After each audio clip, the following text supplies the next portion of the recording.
I went on semester at sea a long time ago. A long, long time ago. And based on the photographs of his 9 trips around the world on semester at sea, Paul Liebhardt came up with this incredible book. And I think the proceeds were dominated and given away. But I'm just going to see if I can see a few pictures that give a flavor. One, the gangplank. That was the only way in and off the ship. And there were about 500 students and about 500 Taiwanese workers. And one day a friend of mine took me down into the bowels of the ship. He'd been on it the trip before, and some girl with a whole lot of money put him up to go again. And they lived totally differently. I think they were happy, the workers, but they lived totally differently, low wages. And back then, it was an incredible steal deal for $10,000 for an entire 90 days at sea. Everything provided, from trips once you landed in a port to a full-time academic schedule when you were out at sea. And lots and lots of stories.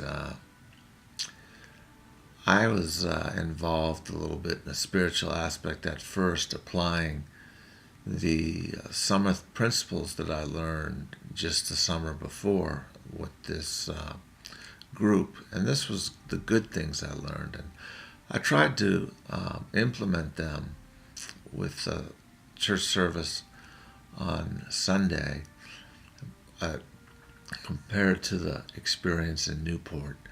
This was an absolute disaster. I mean, this was way, way, way out of my league, you know. And this guy stopped me in the hallway.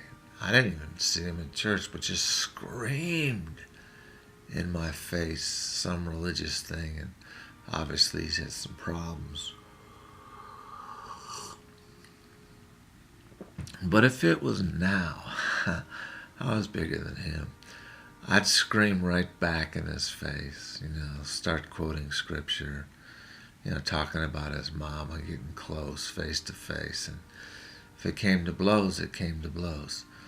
And that's one of the big changes of assertiveness. I was once in a church, a terribly dysfunctional church. Pastor Dave, a college dropout, had founded this thing and absconded money and used to do weddings. And he put the name up on the board and he'd cash out the checks, and nobody really knew where the money went. And he was an awful, weird, paranoid man who was living this schizophrenic life, this two-style life.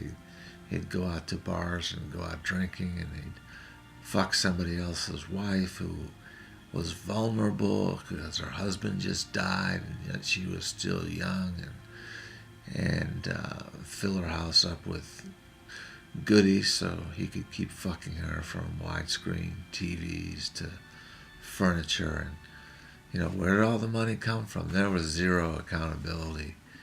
And there was a woman in the congregation who actually killed her husband for the insurance money, which she had done once before.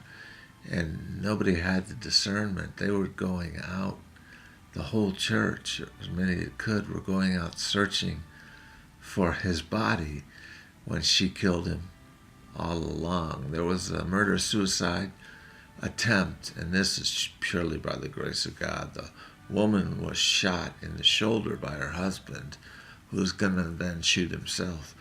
But because he got her in the shoulder, he just shocked him into reality that, hey, she's still alive. I don't want to kill myself. I don't want to kill her. I don't know how he avoided a lot of jail time. But back then I was very timid and would tolerate anything.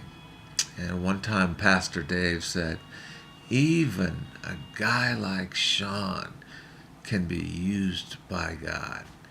And I just today I get up and say, "Fuck face, you twat, you fucking cunt, you dim-witted piece of shit," and then leave the church forever. And so this boldness has come on, and I'm really trying to temper it. Too close to too many fights, and since I quit drinking, that's helped a lot. But I'll still get in a car's face. I've been hit 3 times by cars. Once in a crosswalk, high up in a saddle by an SUV, going 20, 25 miles an hour. Flew all the way into the grass from the road, and subsequently I wasn't hurt. A couple of scratches. My bicycle was hurt more than me. That was I was most concerned about. But when I got back home, I told my neighbor what happened. He said, "You didn't sue him? You didn't even get his name? Wow, are you absolutely crazy?" And I said, "No, but if I'm going to be miraculously healed, I'm not going after any money from anybody." The other time I got hit by, wow, this is really long. The other time I got hit by a car was in a Pizza Hut. The car slammed into the Pizza Hut. And again, somebody said it looked like I literally flew across the room to avoid getting hurt. And all I got is a little scratch on my ankle. And the same deal. People were doing lawsuits. Somebody way back in the corner of Pizza Hut was saying he wrenched his back, and other tables had all kinds of reaction. My friend and I actually went up and comforted the driver, who was going insane, pounding on his car and was screaming, and somehow his car jump start, maybe he was trying to do, came flying into Pizza Hut. And I probably been hit 2 or 3 other times, but those were the worst. My.